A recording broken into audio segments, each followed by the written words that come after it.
Welcome to Steve's Hydroponics, your one-stop hydroponics shop in Sackville, Nova Scotia. Hi, this is Rick. I'm no Eric, and you'll notice that when I finish this video or when you get to the end of it, but I wanted to show you the Dutch bucket hydroponic system, also called Bateau bucket, B-A-T-O. And this is something that's much easier to show you than it is to write an article about. So here's the Dutch bucket. Has a two-piece siphon, siphon part 1, siphon part 2. I'm very clever that way. And then this all fits together on 1/2 inch inside diameter PVC pipe. You can see that the buckets are made to fit over the pipe. This outlet fits into a hole you drill in the PVC. Because this is gravity fed, it doesn't have to be perfect, and that's what the finished product looks like. Here's the siphon. You just put the two pieces together, they snap together and then snap into place. This is actually an auto siphon, so you don't have to do anything with it. You don't have to worry about trying to get it started. And here's how the two pieces go together. Here we are in the kitchen. Just wanted to show you, we normally would have a hydroponic solution, a fertilizer solution in this bucket, in the reservoir flowing into it. You can see the auto siphon is already started. It's draining the bucket. Now in real life you want to catch this and recycle it. And the siphon shuts off, and then we'll look inside the bucket and you'll see that there's still an inch of liquid left. That'd be fresh liquid, and it would be there in case there's a prolonged power outage. We got all the buckets lined up to measure, one on each side, so that it doesn't, they can grow well. That little device is a step drill, very good for drilling in PVC.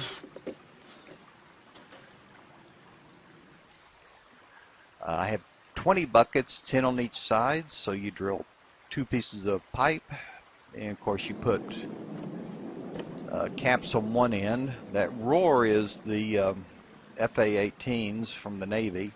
The Hornets are out flying today. And you set them up on something higher. It's a gravity-fed system, so it's got to be up high enough to above the reservoir to drain back in. And I added a little extra piping to control things. You want to make sure that your liquid drops into the bucket because it's important to aerate this as much as possible. Here's my little pump that will be used to feed the buckets. We'll see how to do that in a minute. This is a product called Hydroton. It's a soilless product. It's actually expanded clay. Very lightweight. There's another jet. Very easy to work with. And this is what the plants, in our case, tomato plants, is going to grow in. There are the buckets all set up. And my autofocus hunting around. Now we need to get the solution into the buckets. This is a 1/4 inch hose. You buy it in the plumbing section over where the drip irrigation stuff is, the big box stores. Just need some way to cut it, and a way to punch a hole. I'm using T's initially,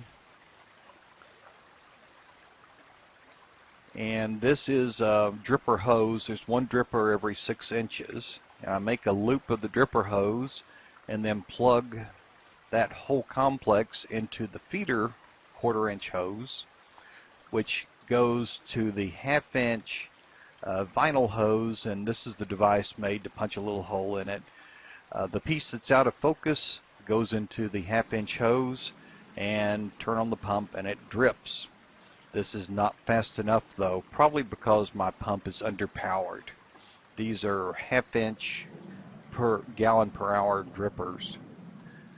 Here's 2 inch gallon per or 2 gallons per hour drippers. There'll be 2 per pot. This is much faster. This is what I wanted.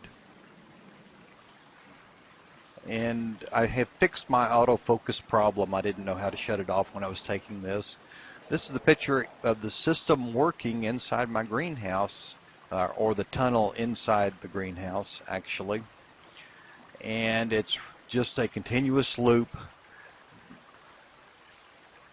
This product's pretty murky looking. The water's pretty murky looking. We're going to fix that. And here are my seedlings. I've got 80 seedlings. Just getting them up now. I'm a little bit late in getting that done. So that's Dutch bucket or bateau buckets. Thanks for watching. Visit Steve's Hydroponics today at www.steveshydroponics.ca.